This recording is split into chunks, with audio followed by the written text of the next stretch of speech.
Dan kalau kalian misalnya tersesat nih dan kalian melihat burung jalak ini, oke, ikutin aja, karena burung jalak ini akan menuntun kalian untuk kembali ke jalan utama.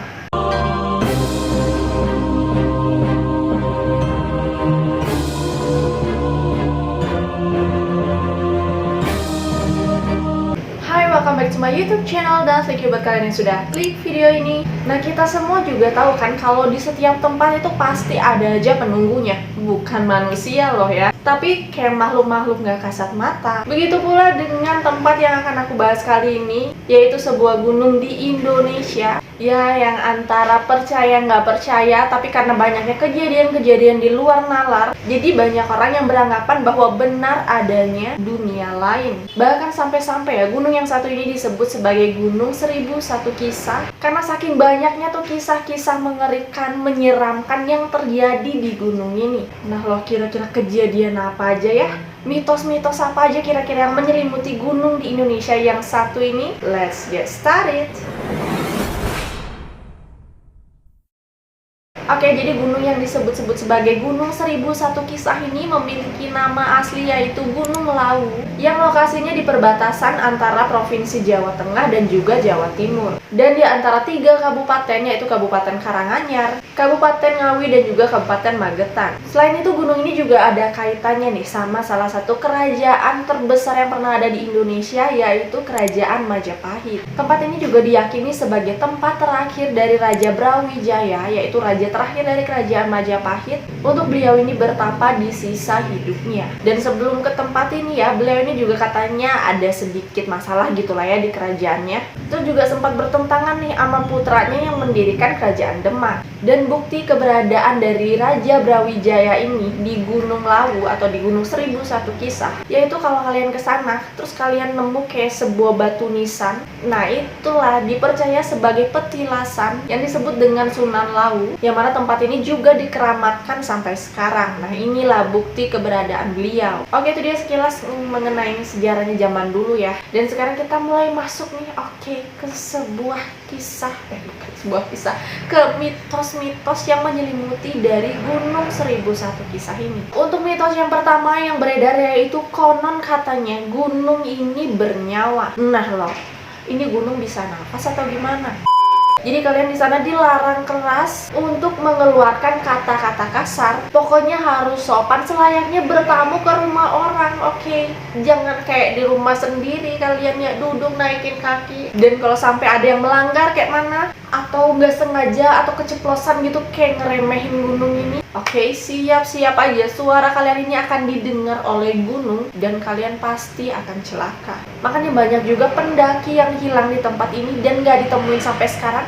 Ya konon karena itu, karena mereka nggak sopan. Nah, jadi selain kita harus menjaga ucapan, kita juga harus menjaga perbuatan. Jadi kalian nggak boleh yang namanya buang sampah sembarangan, nggak boleh juga sembarangan merusak atau matahin ranting, karena ya pasti celaka ada di depan mata. Next yaitu mengenai adanya pasar setan. Oke, ini sepertinya udah sering kalian denger ya, dan gak cuma di gunung ini aja, banyak juga di gunung-gunung lain di Indonesia yang mengakui keberadaan pasar setan. Nah, kalau di gunung ini lokasinya ya, kalian dari start nih, dari garis awal itu tinggal jalan aja beberapa meter sampailah kalian di pasar.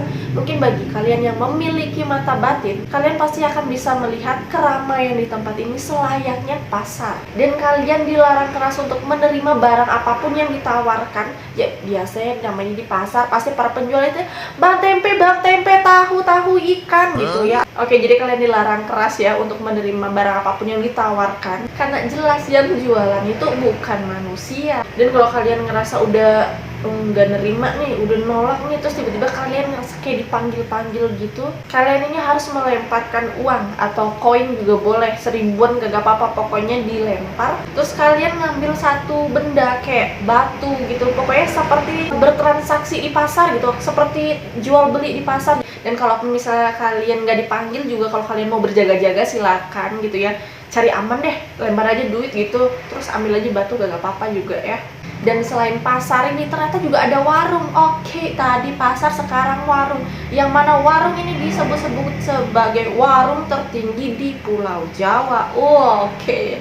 Ini maksudnya sampai lantai 10, 50 atau gimana. Nah, jadi mereka menyebutnya warung tertinggi di Pulau Jawa ini karena tempat warung ini yang emang deket banget sama puncak gitu, sama puncak gunungnya. Dan yang bikin makin terheran-heran adalah warung ini tinggi gitu kan ya, lokasinya hampir sampai puncak, hampir di puncak gunung gitu lah ya. Yang mana yang punya warung ini bernama Mbok Kiem, yaitu seorang wanita parubaya. Mohon maaf nih, puncak gunung, gimana cara bangun warung di sana?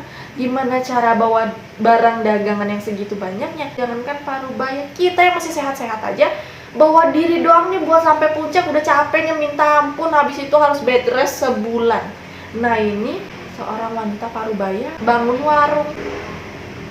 Oke, tapi walaupun begitu, keberadaan dari warungnya Mbok Kiem ini sangat membantu para pendaki di sana yang lagi kelaparan gitu ya. Oke, pasar, warung udah, selanjutnya yaitu mengenai keberadaan dari seekor burung yang mana dipercaya kalau burung ini adalah sosok jelmaan dari Kiai Jalak yang merupakan pengikut dari Prabu Brawijaya.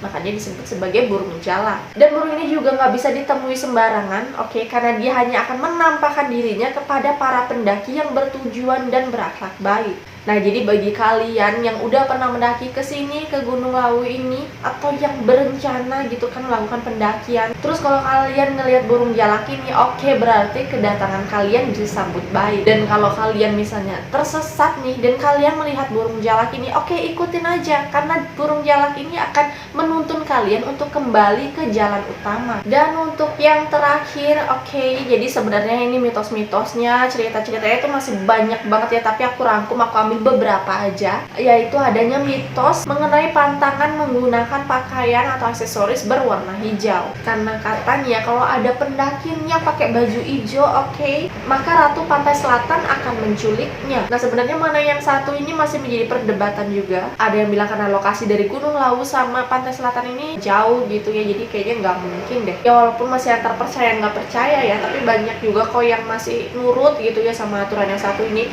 Maksudnya apa sih susahnya kalau nggak pakai baju hijau gitu loh? Nggak salah juga kan kalau nggak pakai baju hijau, kayak nggak ada baju warna lain aja kayak gitu loh, nggak susah juga. Jadi ya udah, mending cari aman gitu kan ya. Tapi selain itu ada juga nih komentar lain yang mengatakan bahwa larangan menggunakan baju warna hijau ini bukan cuma di Gunung Lawu tapi di semua gunung, yaitu karena nanti kalau misal kalian pakai baju hijau nih terus tersesat atau amit gitu lah ya, jatuh, nah warna baju kalian ini akan sama dengan warna dedaunan di sana, jadi bakal sulit ditemukan.